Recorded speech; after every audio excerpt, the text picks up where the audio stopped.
Let's now look at the properties of gases and tackle this important, seminally important matter of temperature and the energy that gas atoms have by virtue of having temperature. The idea that gas atoms have kinetic energy comes from a very famous experiment by Robert Brown in 1827, where he observed pollen grains in water and they had this jiggly motion, even though the water was still. So this said that there was something in there that was buffeting the pollen grains and causing them to move, not on average, but instantaneously, going nowhere. These ideas can be condensed into what we need to understand what temperature is in relation to gases, or liquids, fluids. So if the temperature is finite, the gas atoms have kinetic energy. We're talking about a time scale of nanoseconds here, but averaged over times long compared to nanoseconds, the motion is random and doesn't really go anywhere much. We'll talk about that later in terms of diffusion, where this is also a suitable picture for understanding. But if you look at the short time scale, you can imagine that many gas atoms impacting on a pollen grain cause it to jiggle about, and that's exactly what happens.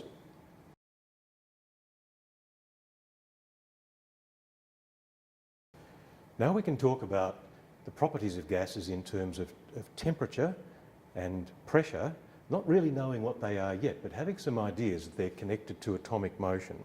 Temperature comes from the fact that the gas atoms or molecules have kinetic energy, and pressure comes from the same source. It's the change in momentum when the gas atoms collide with the wall of their container. This leads also to another idea, that of the molar volume. 1 mole of gas atoms or molecules, 6 by 10 to the 23 Avogadro's number, always occupies approximately the same volume. In the non-existent ideal gas, it is exactly the same volume. It's 22.14 litres at ambient temperature and pressure. So this is Avogadro's law. But I say again, it is only true for an ideal gas. But we'll talk about ideal gases first and then move on to real gases. The kinetic theory of gases captures this idea that gas atoms have kinetic energy. They're rushing around in random motion everywhere.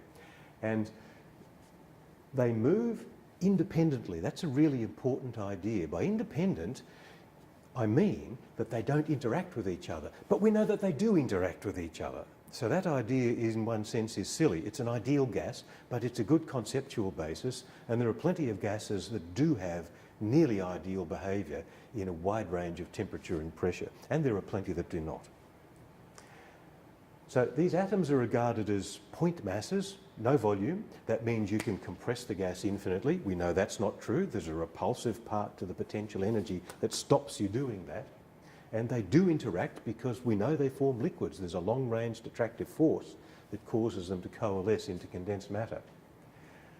Essential idea is that the temperature is a measure of the kinetic energy of the gas atoms or molecules, and equipartition, the law of equipartition, which we don't do here, it's done in statistical mechanics in second year, says that there's a half kT kinetic energy per degree of freedom, per ability to move in 3 dimensions. And there are 3 such degrees of freedom only if there's no potential energy.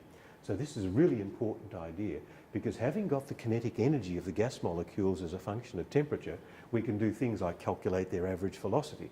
So here's the root mean square velocity by which we represent how fast the gas atoms are travelling as a function of temperature. It's literally the square root of the average of the square of the velocity. Pressure, as I said, is a measure of the momentum change when gas atoms collide with the wall of the vessel that contains them.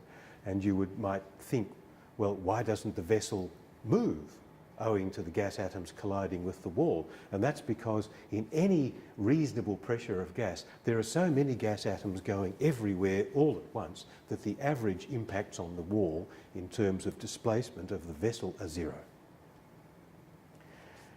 These ideas, when captured, lead to the ideal gas equation. You need to read the lecture notes to see the derivation of this.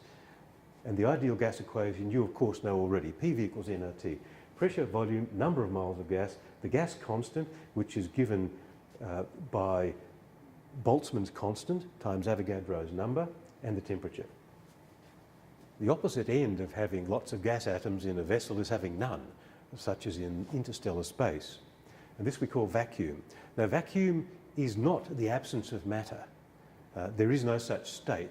The best vacuum is in interstellar space. On Earth, we can do maybe 10 to the minus 10 of an atmosphere easily, maybe 10 to the minus 15 of an atmosphere with high-tech equipment, such as you see here, which is for examining materials under ultra-high vacuum, as it's called.